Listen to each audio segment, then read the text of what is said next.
Varmt välkomna till detta tillkännagivande. Jag heter Mats Malm och är Svenska Akademins ständiga sekreterare. Akademin har just sammanträtt och kan nu presentera sitt beslut om vem som tilldelas årets Nobelpris i litteratur. Very welcome to the Swedish Academy. My name is Mats Malm and I am the permanent secretary. The Academy has convened and can now announce its decision on the Nobel Prize in Literature. Nobelpriset i litteratur år 2022 tilldelas den franska författaren Annie Ernaux för det mod och den kliniska skärpa varmed hon avtäcker det personliga minnets rötter, främlingskap och kollektiva ramar. The Nobel Prize in Literature for 2022 is awarded to the French author Annie Ernaux for the courage and clinical acuity with which she uncovers the roots, estrangements and collective restraints of personal memory. Vi har inte lyckats få tag på Annie Ernaux på telefon, men vi räknar med att nyheten snart når henne. Efter flera år av karantän är planen att Nobelpriset överlämnas i Stockholm igen den 10 december enligt traditionen. We've not been able to reach Annie Ernaux on the phone yet, but we expect her to soon be aware of the news. And after all these years of quarantine and restrictions, we plan to present her with the Nobel Prize on December 10th here in Stockholm. Jag lämnar nu ordet till Nobelkommitténs ordförande Anders Olsson som kommer att berätta om pristagaren. Därefter kommer han och Nobelkommittéledamoten Ellen Mattsson att svara på frågor. I now give the floor to Anders Olsson, chair of the Nobel Committee, who will present the laureate. Subsequently, he and member of the Nobel Committee, Ellen Mattsson, will answer questions.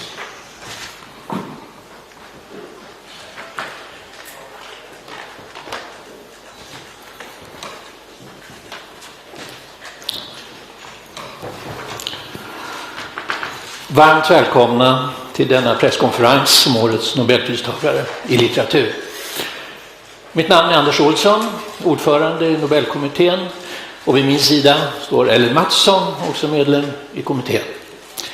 Övriga medlemmar i kommittén som har förberett årets pris är Stig Sandberg, Anne Svärd och Per Westberg.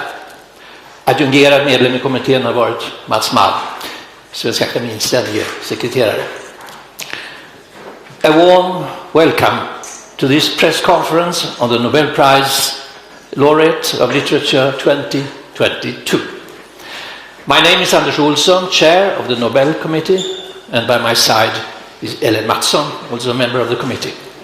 The other members of the committee that have prepared the Nobel Prize in Literature 2022 are Stig Sandberg, Anne Svärd and Per Westberg. Co-opted member of the committee has been Mats Malm, permanent secretary of Swedish Academy.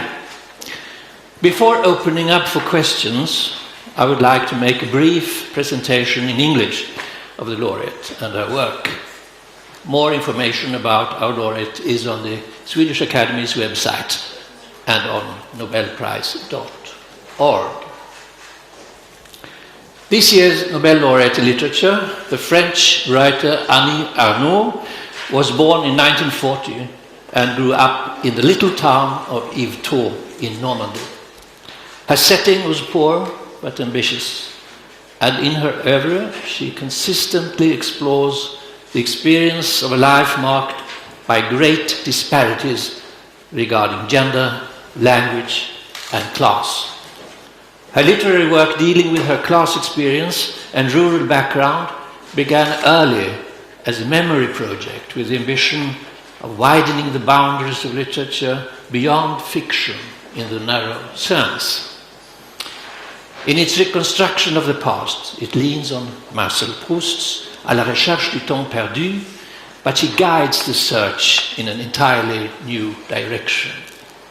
Despite her consciously plain literary style, she declares that she is an, quote, ethnologist of herself, end quote, rather than a writer of fiction. Annie Ernaux's debut was Les Armoires Vides, came 1974, in English, Cleaned Out.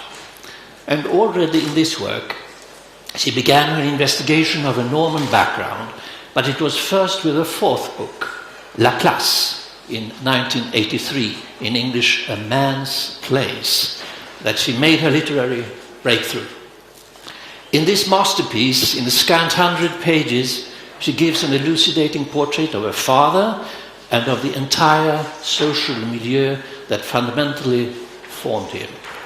In the portrait, she applies what would become her restrained and ethically motivated aesthetics, where her style has been forged hard and transparent.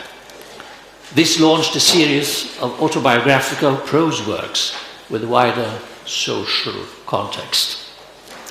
One of these achievements is the brief and sensitive portrait of her mother called Une Femme, it came in 1987, in English, A Woman's Story. Another is La Honte, 1997, in English, Shame. In many ways a continuation of the portrait of the father, analyzing the social roots of shame that would recur in many of her books. A special place in a production has a deeply engaging, clinically restrained narrative about the 23-year-old narrator's illegal abortion, L'événement, in 2000. In English, it's called Happening. Annie Ernaux's writing is subordinated throughout to the process of time, and nowhere else does the power of social conventions over our lives play such an important role as in Les Années, it appeared in 28, in English, The Years. It is a most ambitious project and has been called the first collective autobiography. It won her an international reputation and a raft of followers and literary disciples. There is in Ernaux no effective memory, as in Proust, that can transport us directly to the source of truth. In Les Années, the spontaneous memory of the self is substituted by the third person of collective memory, suggesting what songs are sung, what stories are told, or what trends are ruling at a particular time. And those conventions quickly pass by. In Ernaux, personal and collective memory have merged. In Annie Ernaux's social perspective, the mechanisms of shame have a special force, and in Mémoires de Fille, from 2016, in English, A Girl's Story, she uncovers them from another angle. In this work, she confronts her self-image as a young woman at the end of the 1950s, when she loses her virginity at a summer colony in Orne, Normandy. The reactions to her behavior that she contributes to make known have the effect that she is expelled from the community. For half a lifetime, the writer had chosen not to deal with a painful event, but now the time has come. A key passage runs, quote, "When you want to clarify a prevailing truth, this is always missing. The lack of understanding of your experience at the moment when you make your experience." End quote. Therefore, it is very difficult for her to recognize herself as the person that she once was. Annie Ernaux manifestly believes in the liberating force of writing. Her work is uncompromising and written in plain language, scraped clean. And when she with courage and clinical acuity uncovers the contradictions of social experience, describing shame, humiliation, jealousy, or inability to see who you are, she has achieved something admirable and enduring. The floor is now open for questions. Please.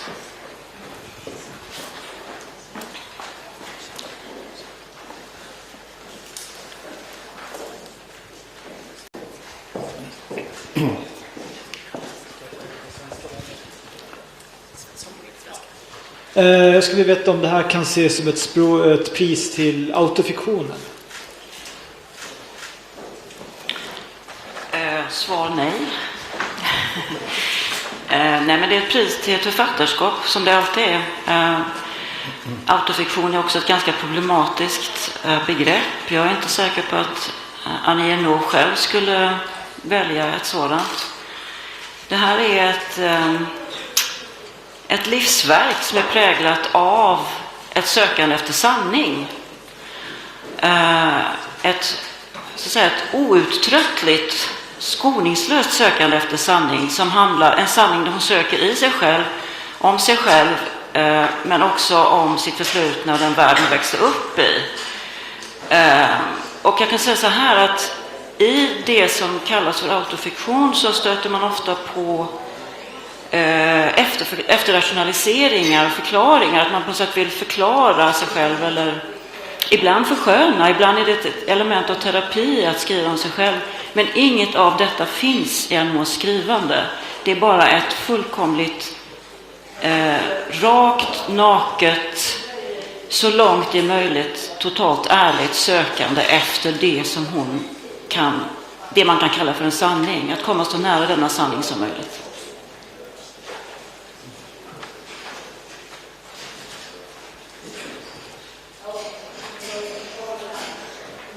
Questions?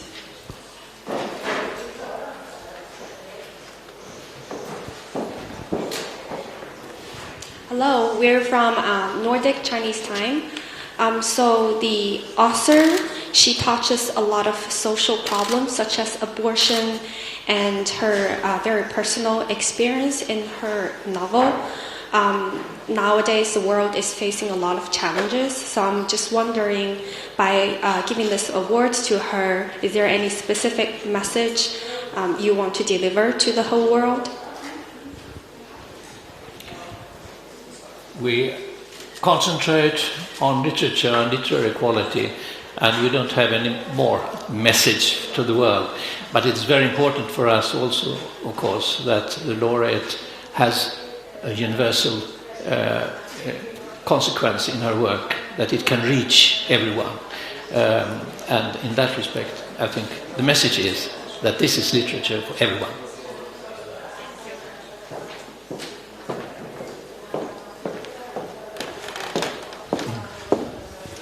David Keaton from the Associated Press. I'm sure there's lots of editors and readers and publishers around the world that are looking here today and thinking, still a European.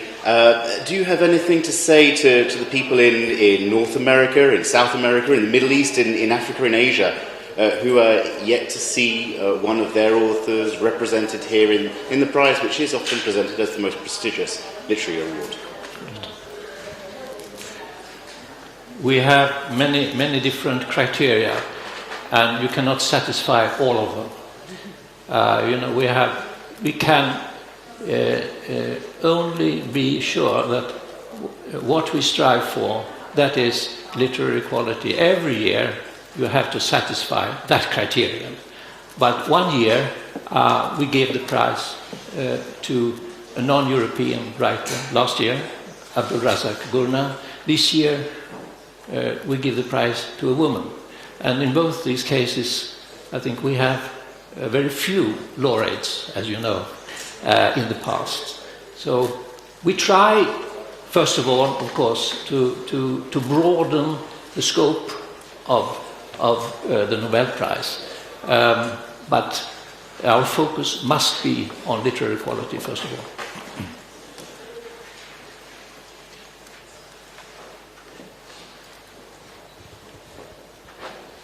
Any other questions? Or this part of the briefing will be over and we will move on to the pre-booked interviews. If no, another question? Okay. Hi, I'm Ming Xiao, also from Nordic Chinese Time.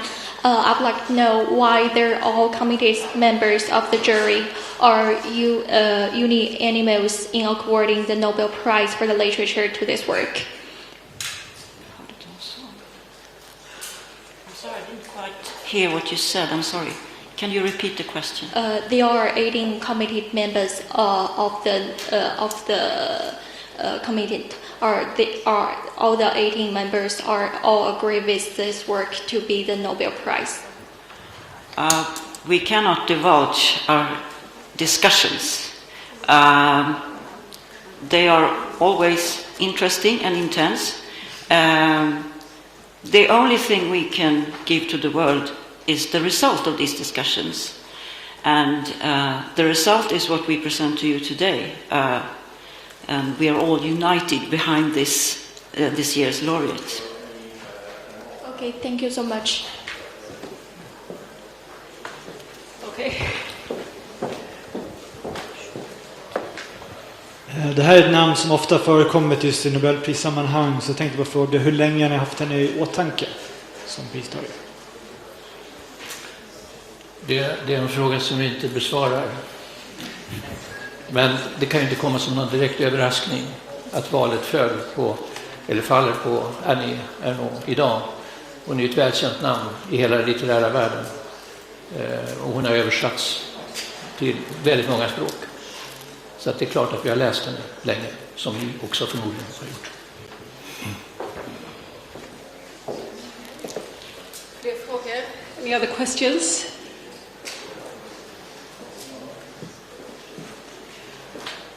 Okay, then we end this part of the briefing, and thank you all for coming, and we'll move on to the pre-booked interviews.